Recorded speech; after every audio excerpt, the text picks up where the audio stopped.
Бәріне сәлем. Қазір шын кітаптағы учебник для подготовки по английскому языку деген 2011 жыл кітаптың бірінші дайындық тестін жасап көрейік бірге. Так, бірінші сұрақ не дейді? Буква Ю читается отлично от других в слове.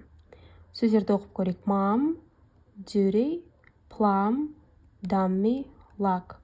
Ю әріптеріне тоқталайық. Әрбір сөзде қандай дыбыс береді? Біріншіде А деген дыбыс кетеді.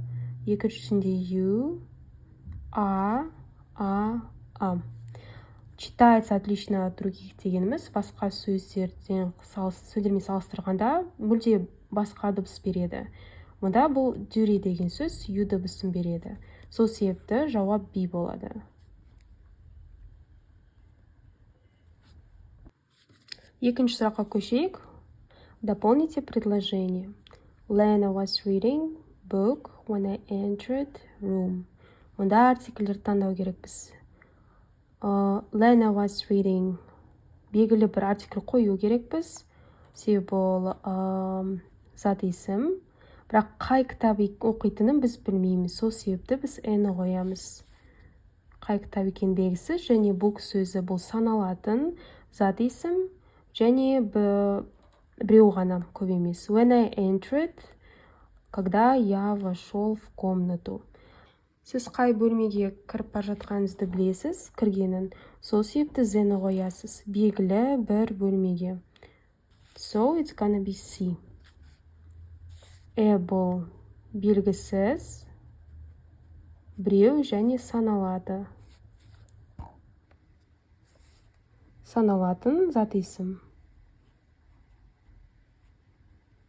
Ал Z бізде көпше де бола алады, жекеше де бола алады.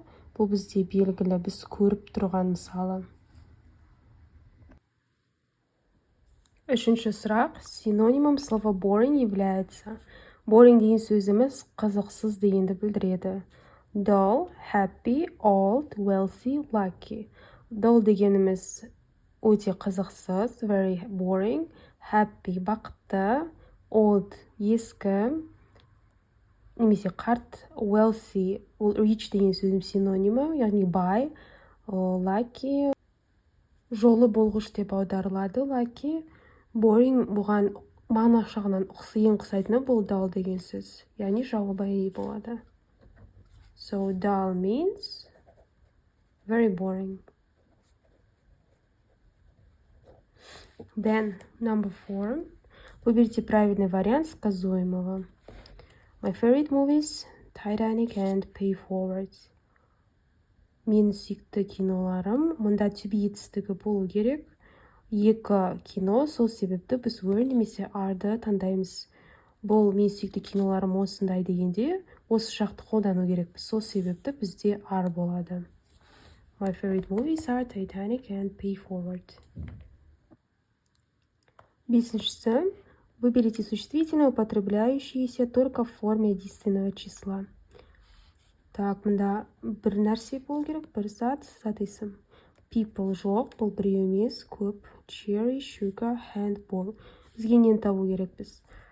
Употребляющиеся только в форме единственного числа. Handты біз hands дей аламыз, сол себепті бұл жауап емес. Ballға balls'ты қоя аламыз, бұл жауап емес. Cherry, cherries болып кете алады. Мұнда sugar деген сөзге S қоса алмаймыз, себебі ол саналмайтын зат есім. Сол себепті жауабы C болады. Sugar.